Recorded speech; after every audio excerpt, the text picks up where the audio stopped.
Adam Silver has begun to draft guidelines, according to Yahoo Sports' Kelly Dwyer, penalizing teams resting multiple starters on the same night. The problem here is Silver's guidelines, and what he's alluding to is almost impossible to actually enforce or complete. Now, there is one very easy solution to this, but Francis, money has its major impact on the sport. Shorten the season. Yeah. But no. That's that. To all the people who are sitting in their penthouse offices, nice little dual window overlooking New York or Chicago or Boston or LA or Oklahoma City, they would never, because that means pay cuts for people that aren't playing in the NBA.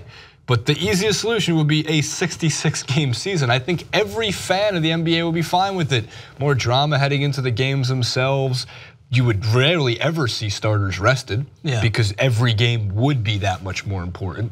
And you could do it over the same calendar length of the season. So you're cutting out 16 games and you do it over the same length. Season still starts in October and ends in pretty much, at this point, October, but based on the NBA. But his guidelines really quick, he said, we're not ready to go there yet, but we had a conference call with the competition committee earlier today. And as I had said the other day, where we're heading is the adoption of these guidelines to be in place for next season, so there will be more information on this. And he would like to come up with a system that relies on the good faith of our teams, that the extent rest is necessary and it's done in an appropriate way. How do you enforce this, Francis? Do you have the answers? I have no idea, man. It's such a silly predicament, and it's a silly rule, I think, in the first place. Of course, it's an easy fix to, if you want to get all the best players out in every game possible, then yeah, you have to shorten the season, because you can't criticize teams like when you see the Golden State Warriors trying their best to meet a record and then they fall flat in their face in the finals because, yeah, they come up against a tough opponent, but you cannot say that fatigue did not play a part in that and that the squad depth and players were struggling to maintain that standard every game. So if you want to get your best players on the court at all times, then you just need to reduce the longevity.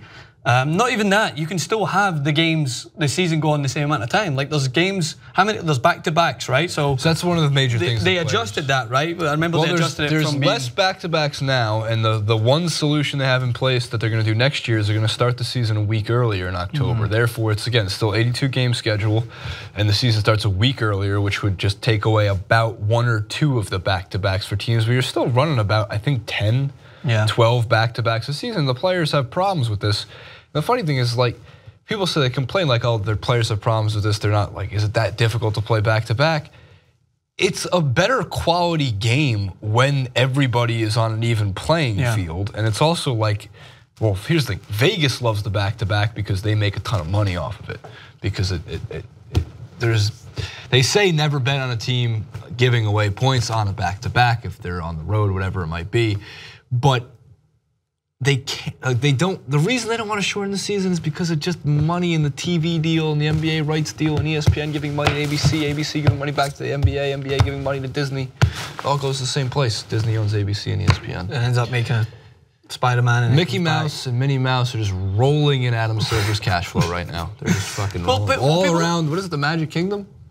Yeah, the Magic Kingdom. Yeah, no, it's magic. Well, it's obviously that's the standard business model. Is you just got to pump out as much content as you can, and regardless of the quality, they think that the more you put out there, the more people are going to watch it. But that isn't always the case. There is a lot of baseball games that go on during the season, but a lot more people. Of them. A lot more people tune in. Obviously, in the latter stages when it gets more important, and if the NBA wants to prolong the games that have the best players going through, then you got to make sure that teams just aren't looking at games that don't mean anything and putting out all of their bench players or anyone else, because by that point, if a team's already at 4th seed or whatever, and they're not going to move, and they're exhausted from playing 65 games at that point, they're going to put out scrubs because they're going to be like, what's the point? Our position is not going to change that much. Right. I mean, well, it's all strategy. And again, like, you're penalizing the NBA coaches for finding a crack in the system that benefits them in the long run and makes them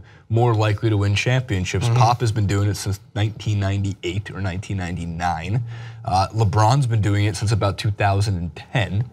And that's why he still averages more minutes than anybody, or James Harden I think is up there, but he still plays a total of more minutes per season just because he's in the finals every year. than anybody else. So you can't it's a double standard to say, well, LeBron rests and all these things. It's like, sure, he still adds up more minutes than anybody else in the league.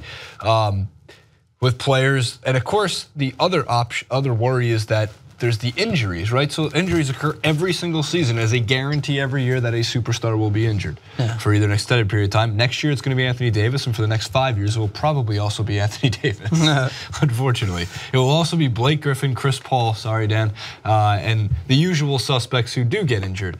But when they come back from injury, there's minutes restrictions put in place so players don't re-shatter whatever they broke or hurt in the first place, because you want to save them for the playoffs. And then the other issue there is, okay, we saved all of our starters now for the playoffs, and this year's playoffs were terrible. Yeah. So if you think penalizing, and how do you penalize? Okay, hit him in the wallet. So I don't think it's going to really affect Kevin Durant. How do you gauge what happens if teams should start saying that players have got injuries? Are you going to put them through tests to make sure they're not injured? That's what I think is going to happen. Is they're just going to start saying, no, his ankle's sprained. Yeah, he's got or if you're Blake Griffin, his toe got stubbed. His toenails are in a fight. Right, they got into a fight. They're Shaq's feet again. Oh no! No. And they say all the players are weak nowadays. Sure, they're weaker than they were back in the day. I did like, really quick though, Steve Kerr's response to all of the media that were asking the questions about his Warriors getting beat by the '96 Bulls, his Warriors getting beat by the Steven Jackson Warriors, his Warriors getting beat by the '90s Pistons, early '90s Pistons. He did say in return, he goes, yeah, man, no, they beat us. So they definitely beat us. Oh, they beat us, man. It's like human evolution. It's like we get slower, weaker, less athletic over time. Actually, the guys in the 50s would just dominate us. Funny. It was funny. Steve Kerr is the most likable Warrior, by far. Oh, no doubt. By far. He doesn't say that everyone. Him, Andre Iguodala, Sean Livingston. As Deadspin always put it, anybody who has a bomb go off in their knee deserves to get some respect later in their life. Absolutely. Do you see that injury? No, I was kind of scarred from injuries, you know. When could we do the video, Francis reacts to injuries? We can do that at some point, but I don't know, I don't play that much anymore, so it was always the fear of it happening to me when I seen it. Like when I seen the Paul George, I was still playing, so I was kind of like, oh no, that's gonna happen to me, I don't want to see it. But now it's just kind of like, I'm not gonna do much of that, doing bicep curls. Unless you start showing me bicep curl blowouts. At least I recognize you at the gym now. Yeah, that's the difference. We did see each other and we recognized each other. It wasn't that thing at the water fountain when Jason was like, what's up, dude? He listens to one song. Listens to one Kendrick song over and over and over and over and over again. Guys, stop. You're ruining the facade that you guys sleep in bunk beds outside the studio. You guys are supposed to be like Bert and Ernie. You're on two different hands of the same person. Hey, Bert. Worst. Paper.